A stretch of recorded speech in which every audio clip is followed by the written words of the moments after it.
சோலக்குயில் பாடுதம்மா சொந்தங்களை சொல்லி சொல்லி வேளை வந்து விரட்டுதம்மா இந்த நெஞ்ச அள்ளி அள்ளி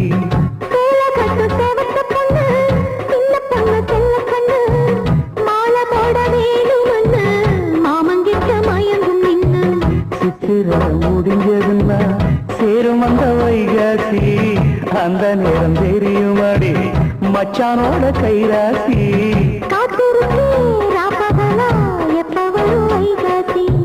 சோறு கொண்டு போற புள்ள அந்த சும்மாடையருக்கு ஐயோ சோறு தண்ணி சாப்பிடல கொஞ்சம் ஊட்டி விடு எனக்கு சோறு கொண்டு போற புள்ள அந்த சும்மாடையருக்கு